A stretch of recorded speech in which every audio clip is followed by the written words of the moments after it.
Hey guys, welcome back to the Firebrand Show. Yes, we're back for another episode. If it's your first time watching, welcome to the show. We can't wait to hang out with you. But if you're returning, we are so excited that you're here again. Yep, we love having you. Yep. Join us. So let's get into this.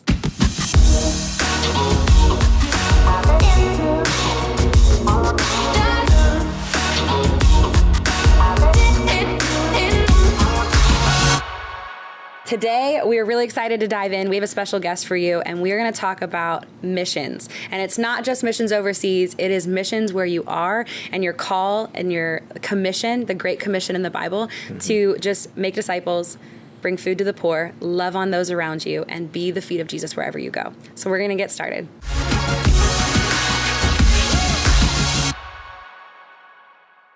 All right, we have a really exciting guest today. Yes. It's actually our producer's daughter, which is so exciting. So hi, Jaylin. Hello. Thanks for hanging out with us. Yes, thank you. Yeah, we're really excited to sit down and talk with you and talk all things missions and just hear your heart. And so why don't you tell everybody just a little bit about missions? I know you just got back from YWAM. Yes. A 3-month trip, right? Like a 3-month school Yeah, it was a trip. 6-month program, 3-month missions. Okay. Yeah. Okay, so tell us about that. It was incredible. Yeah, so I went to the big YWAM base in Kona, Hawaii. I honestly had no idea what YWAM was. I just knew that it was mission. So I was like, okay, of course I'm going to go. Totally life-changing, transforming, amazing. And then, yeah, so it was 3 months of school, discipleship, training, a lot of just kind of studying the word and all that. And then 3 months actually like, okay, we're going to walk the walk. Like on the field. Yeah. And we went to Colombia and all over Colombia, from the Amazon all the way up. You did the Amazon River, right? I was on the Amazon River. Oh my gosh, it's like a dream of mine. Honestly, it's like a dream. It was a trip. I was like, sure. I cannot believe this is my life. Yeah, that's wild. Is it as it's dirty? a dream for you until you see the animals. The animals. I was gonna Is it say- as scary and dirty as you think it would be? Okay, there's honestly there's not crazy animals. I thought I was gonna see alligators left and right or something, Yeah. crocodiles, whatever's in there, but it was just dirty. Like, Yeah, just dirty. I didn't want to swim. I was forced to by the rest of my team. I was like, I'm gonna get a parasite or something. Yeah. But it was so fun. It was so I worth love saying that. I Yeah. swam in the Amazon. Yeah, It's like my absolutely. It's flex. worth it. Yeah. Yeah. We're going to get into, at the end of this episode, we're going to ask you a few questions Right. about like missions and that kind of stuff because I'm excited to hear. Yeah. But we've done missions. Yep. And so we did this thing called the World Race. Yeah. And do you want to tell them what it was? Yeah, so the World Race, it's based out of an organization called Adventures in Missions. And so the World Race specifically is 11 countries in 11 months. Wow. Yeah. So, Wow. yes, it was intense. We were married, too. Yeah, we were married. To say that, 2 we were years married. Wow. Yeah. Put us right through the test. That right is there. boot But camp. we only made it through 7 months, and then we had to come we home. had to come home. But some of the best memories Yeah. were from traveling, Yeah. doing mission work. And Yeah, we love it. we didn't get to do the Amazon, but we did get to stay on the Nile. Wow. Nile River. Yeah, while we were The in Nile. Africa. Yes, Uganda. we were in. Yep. Uganda. Yeah, that was really fun. We actually had some teammates that bungee jumped over the Nile River. Wow. Yeah. You guys didn't. No, we did No, not. I did not. Okay, You so you would never do that. Okay. It was also month 1 of the trip, so I feel like we were just getting used to and settling into like this lifestyle of Yeah. like just taking risks and being all in. Okay. And so by the end, Oh yeah, like by the end we were all into anything. We Like cuddled with tigers. and Oh my like played with tigers gosh. at like this sanctuary In Thailand. So like didn't even bat an eye to that, but yeah. So like month 1 to month 8 was very drastic, Yeah. different. Oh, yeah. Ashley, yeah, for sure. I mean, I would have done it, but they also did like whitewater rafting and like all that. Wow. I desperately needed a rest weekend, and it was only the first month. I was like, I need a second because it was very overwhelming. Right? Yeah. So, but anyway, yeah. So we all have missions experience. Yep. We all love missions, and we all believe in it. And Yes. I think it comes down to like we all want to feel like we have purpose, we have call in life, amen. and the call of the church is to reach the world. Yeah. And it's to bring the gospel places, and it's to feed the hungry and help the poor, but also to just be in, like, treat your space as a mission field. That's our call. It's the Great Commission, right? And so I want to read that. The Great Commission is in Matthew 28:19-20. It says, "Go therefore, make disciples of all nations, baptizing them in the name of the Father and of the Son and the Holy Spirit, teaching them to observe all that I have commanded you. And behold, I am with you always to the end of the age." To be the hands and the feet of Jesus and bring change to the world. Like, Amen. that's what it's about. So good. You know, and we were reading some stats last night. Nearly 50% of churched Gen Z say they have never even heard of the Great Commission. Wow. Which is Wow. mind That's just like churched Gen Z. Churched Gen Z. Imagine what the whole statistic is for all of Gen Z, like who haven't even heard of it. Oh, for real. And I mean, you know, for us, like we probably have a little bit different stories of like why we felt called to missions, like what prompted us to have that desire. But like, there's another statistic. It says 62% of Gen Z say that they have the potential to change the world. That's and huge. so That's they want to be able to make an impact in the world, travel, do things. And so there's that hunger to want to go into the world, but not all of them are getting the background like you got with YWAM. Yes. Yeah. Like before they go out and change the world. No, exactly. I was just talking with this about you guys. Like I went to high school in California, Orange County. My high school was so liberal. Like we, like, and this is not to get political, but religion was just not, I feel like accepted. There was like some every now and then, maybe I was hanging around the wrong crowd, but honestly, like it was just, everybody there, though, had a real deep sense for justice, especially even just people who were non-religious. Some of my most, like, atheist friends were like, no, but, like, I want to, like, see this. Like, these injustices are not okay. But like you said, like, they don't have that background or that worldview of, like, what is actually good? Yeah. Like, what is beneficial? You know what I mean? Because not all good things, like, that society deems as, oh, this is good and this is what positivity looks like, is not biblical. And that's why God's view is always the best view. And that's why it's important to understand, like, the Great Commission. That is our commission. That's our mission. That's our call, is to go and make disciples. And kind of like what you're saying with, like, they, like, being surrounded by people that have the, like, it's built in them because we're created by God. Right? Like, we're created by God, therefore justice is a big part of who we are. Yes. Wanting to see people healed and healthy and happy is a big part of who we are created as human beings. Right. But when you pair that with the biblical understanding of your Great Commission, you could change the world because you understand, and seeing it through the eyes of Jesus, like you just said, like you understand that your Great Commission is not only wired within you, but it is your actual call. Right. You know? Yeah. No, for sure. And I remember even, like, from being a little girl, like, I think I was in middle school. There was a teacher who, he was actually a Christian too, and I didn't even realize it till later.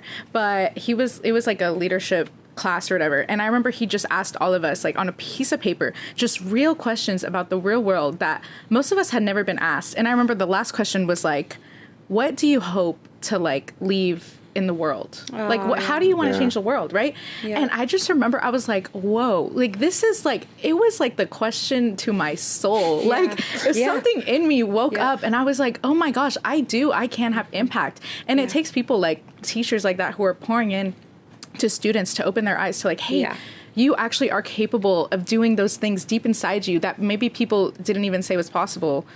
But it is deeply desired in us. And some people just don't have the opportunity or even the confidence to walk that out. The confidence to walk that out. It's huge. Yes. Absolutely. I would say even to the confidence, like, people think they can do certain things because they look up to people that do those things. So, like, when it comes to missions in churches, their mentors or people they look up to have done missions, so they think, okay, that's something I could do then. So that confidence is built when they are interacting with people that have already done it before them. So it kind of helps them say, okay, it's something I can do now. And when we were talking about titling this episode, we titled it "Here I Am, Send Me" as a question mark, because we all know, like, the famous scripture that is, like, founded on missions where, like, here I am, send me. You have it tattooed on you, like, you get it. We did it as a question because I think a lot of times, especially as students, like, I remember being a teenager and my first missions trip, you know, when I was 14, right? And then I went on another missions trip when I was in high school, and then college is when I really went on more missions trips, and then obviously we went when we were married.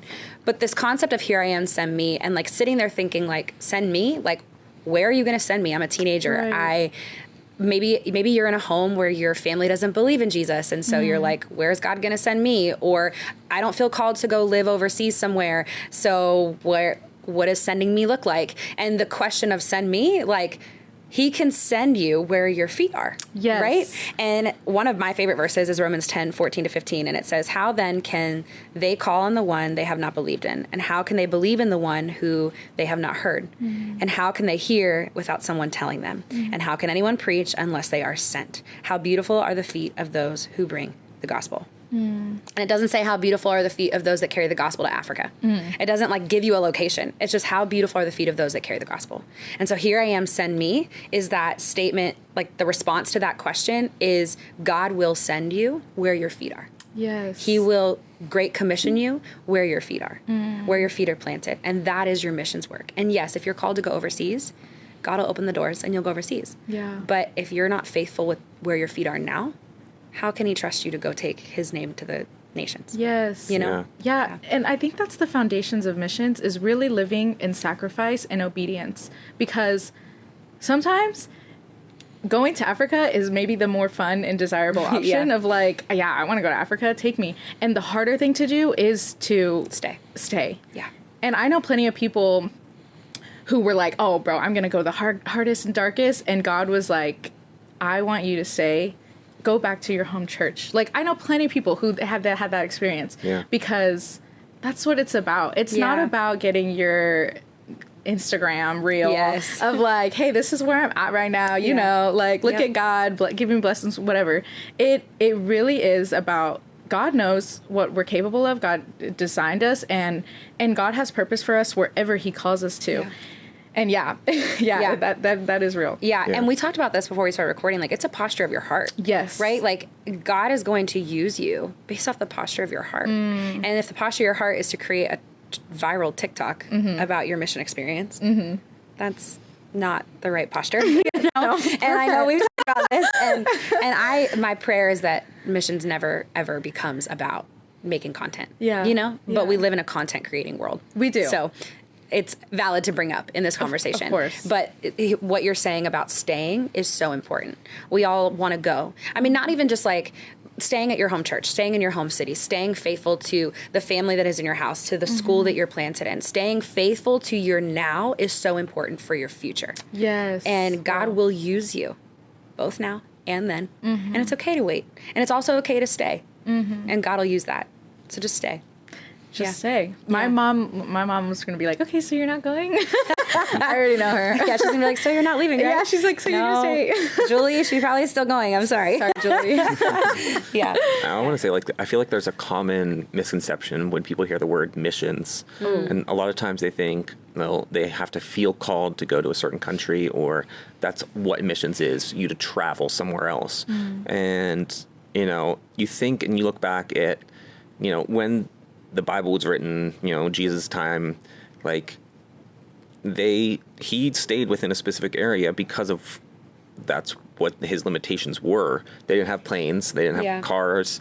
But now that we have that capability to go wherever we want, we forget about what is right around us within our sphere or our world. And we think that we have to go to the world. And so, you know, there's that misconception of like, you want to go help others, but you forget about those that are right in front of you. And, you know, missions is sometimes it's about just who can you impact within your own neighborhood. Yeah. A question for you guys is, what do you think are, for those listening, what are practical ways that they can change their world right now where they're at? Practically speaking, like break it down. Right? Wow. Yeah. Yeah, I would go back to that first thing of talking about the heart posture. Yeah. The Bible even talks about you know, you did miracles, signs, prophesied in my name. Yeah. And yet, like, I do not know you. Depart from me. Like, it really goes back to, like, okay, what is my intention of doing this? As a firstborn, I was a textbook people pleaser. I did everything out of striving and getting, like affirmation from other people. Yeah. I just wanted to make my parents proud. I wanted to make my teachers proud. And even going into, like, real missions, like, I was like, okay, this literally is not about me at all. And so when it comes to serving people, it is not about what's going to get you, like, the most praise, what's going to get you that gold star, what's going to get you those extra crowns, jewels in heaven on your crown or whatever. Like, it really is, like, I just want to serve wholeheartedly out of the overflow of the love that I know God has poured into me and given me and has for me. Yeah. You know? That's really good. Yeah. I love that. I love that you started it out with like the posture of the heart, right? Because the posture of your heart is so important for you to even be able to reach someone. Yes. Right? If the posture of your heart isn't good, like what is in your heart flows out into your life. That's scripture, right? Like what's inside comes out into your life. And what's flowing out into your life, is it things that represent Jesus or is it things that don't? And if you want to reach those around you, your posture has to be well so that your actions are aligned, so that your attitude is aligned, your behavior is aligned, your personality is aligned. People see Jesus through the posture of your heart. Yes. Right? And so, yeah. And then I would say, like, too, I know it's like a cheesy Christian 90s saying, but each one reach one is so real. Like, we say this to our students, like, who's your one? Who's your one this year? Oh, right. And we've seen a couple of our students bring their one to church, right? Wow. Like, seeing the miracle of that and, like, being able to just focus on the one. And if it's a friend, if it's a family member, if it's your neighbor, it doesn't matter. Find one and just love them well. Be Jesus to them. You don't have to pound the scriptures down their throat. Like, just be Jesus. Show them love. If they need you, be available to them. Yeah. That's being the hands and feet of Jesus. Yeah. I just have a couple thoughts towards the idea of, like, you know, how can we practically impact the world? And it starts very simple. Like, you know, find ways in your community to volunteer. You know, Jesus says, you serve or help the least of these, you're doing it to me. Yeah. So are you so focused on being around only people with influence, only people that are going to further or gain status for yourself? Or are you actually getting down on your knees and helping those that are less fortunate and helping those really Go good. there. and washing their feet, you know, being what Jesus showed us? Like, he came to serve, not to be served. And so how are you serving? Yeah. How are you serving those Yeah, around you? exactly. That's so good. I mean, it's little things too. Yes. Like things I noticed that Billy does. He's really good at this. I'm an Enneagram 8, so I get one-track minded sometimes. But like even today, I was like, we were running late getting to the studio. I feel like we're going to be late today. We weren't, thank God. Like, we weren't. But I don't like being late. I think you guys were like 5 minutes early. I think we were. I don't like being late to things. So, but we were at the school drop-off line for our oldest kid, and this line is horrible. If you are a parent and you do school drop-off and pickup lines, you know how bad they are.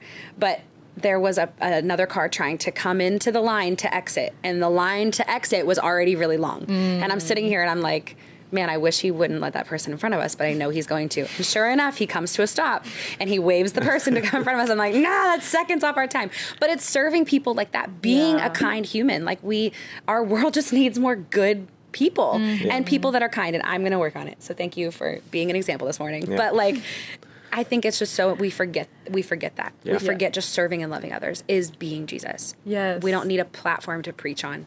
Oh, We don't need, we don't need to shove the Bible down people's throats. We just need to serve them like Jesus did. And that's what he did. Yeah. Fully. Yeah. Yeah, I love that. Yeah. We have 2 questions we want to ask while we wrap this up. There's a rapid fire ones. We're excited because we've all traveled. We've all been in other countries now. What is the weirdest thing you've eaten in another country? Honestly, I was expecting worse from the Amazon. You didn't eat like anaconda? I was ready to eat maggots, bro. Like, I was like, whatever they give me, I'm gonna pray for my stomach. Yeah. I don't think I ate anything that crazy. No? Anything that you were like, that tasted different than I thought it would? Like, Oh, okay. Okay, Yeah, let me tell you. Have you guys heard of copuaçu? No. Okay, it's this fruit. It's really popular in Brazil too, just all over South America. It is sour. It is.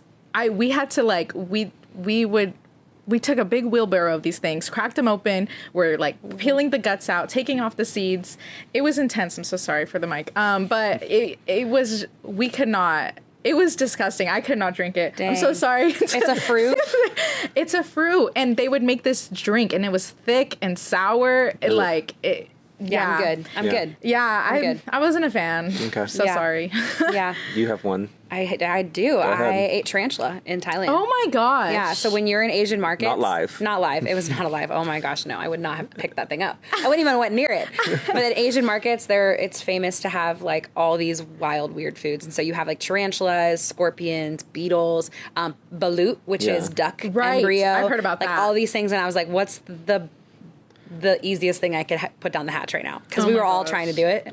And I was like, oh gosh, was I a guess. crunchy tarantula. Crunchy tarantula. Honestly, tasted like chicken. Because they seasoned it. They did. Probably Okay. with some like Bam Bam or something, like chicken Okay. Bam Bam seasoning. But like, it was good. I liked it. That's good. Yeah. Yeah. Yeah. That was I didn't probably eat that. You but didn't eat I mean, that. I had crickets. I had... Oh, in India, we thought we ate the cat. Yeah, probably we think we had ate cat. No. Some other I think we weird had cat, animals, maybe, as well. Yeah. Yeah. Really Wow. good times there. Yeah. Okay. Oh, yeah. Next one. And we kind of said ours already, which was, what's the wildest thing you've done? And ours was, like, cuddling the tigers was pretty insane. Like, we have pictures of it, and we could send them in. They could put them up right here. But, like, we were just playing with tigers. Yeah. Yeah. So fun. That is insane. Yeah. I would also say mine was probably being in the Amazon River. Yeah. Oh, yeah. You hands Like swimming in the river. Yeah, swimming in the river, jumped in. No piranhas. No, no like, piranhas. Oh my gosh. Yeah.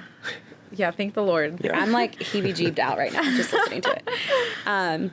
If you have questions about missions or you want to talk about it or you want information on YWAM, we want you to be able to reach out to us. So come find us at the Firebrand Show on Instagram or reach out to Jaylin. She has a blog all about missions and stuff. So why don't you tell us about that? Yeah, my blog, this is so funny. It's called mysongofjoy.com. And I just talk about what God is doing. I specifically, right now, I'm going into maternal health and that kind of mission. So helping out birthing centers in underdeveloped countries, all of that. Awesome. So my blog is really specifically focused on maternal missions, but in general, it's all about living in sacrifice and worship, life laid down for Jesus. So That's I great. love that. I love that. Well, thank you guys so much for listening in. Thank you, Jaylin, for being here. Yes, thank you. Thank you for joining us. Yeah, and so fun. Until next time, Oh, yeah. next time. Let's Yeah. do it. come on back.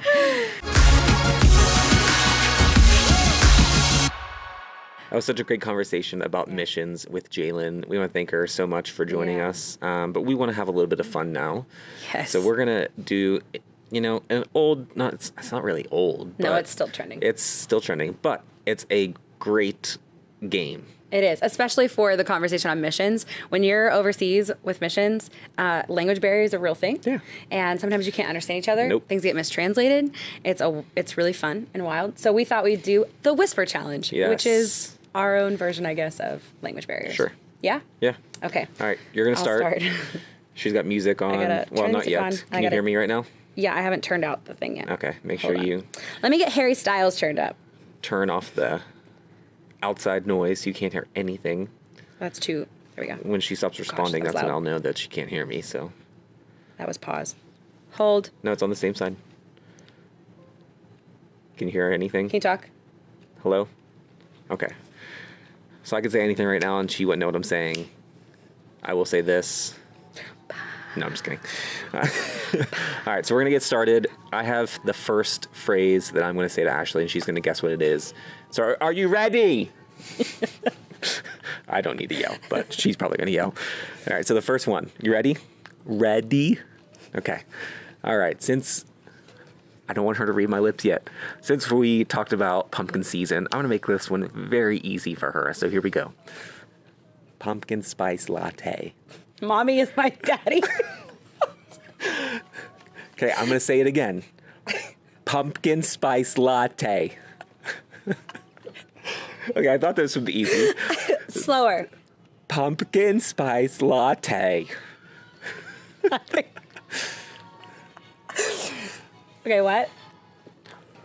Pumpkin spice latte. You went so fast. I thought maybe speeding it up would help. Pumpkin spice latte. Nothing.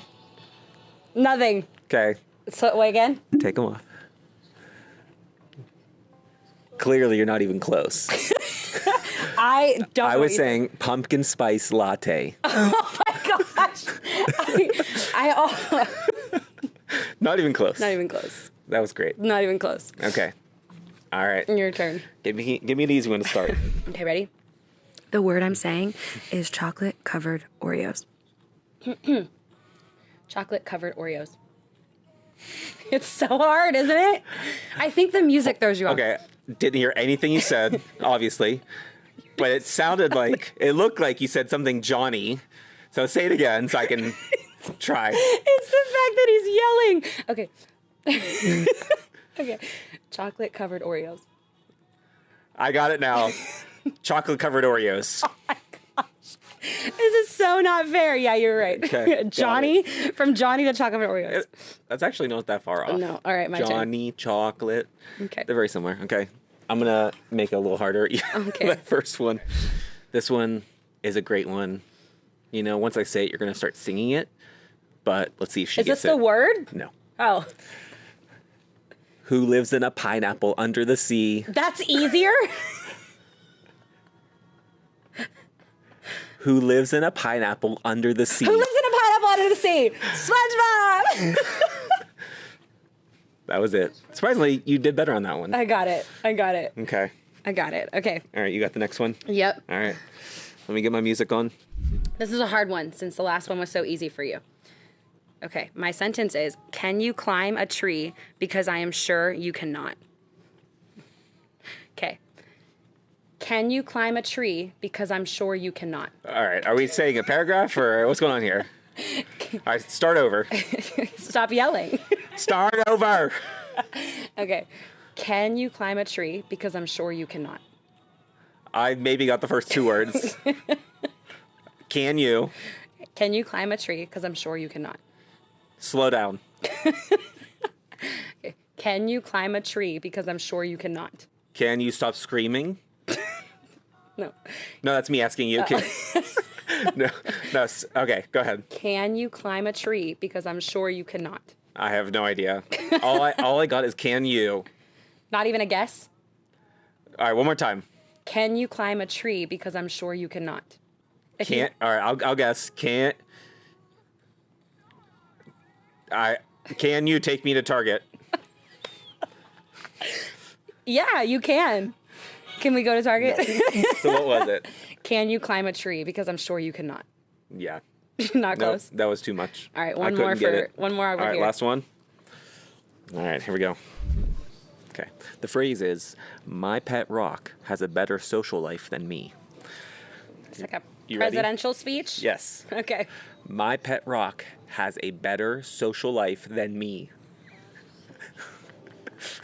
It's actually shorter than the one that she gave me. All right. Can you climb a tree? Because I know that I can't. Anyways. My pet rock has a better social life than me.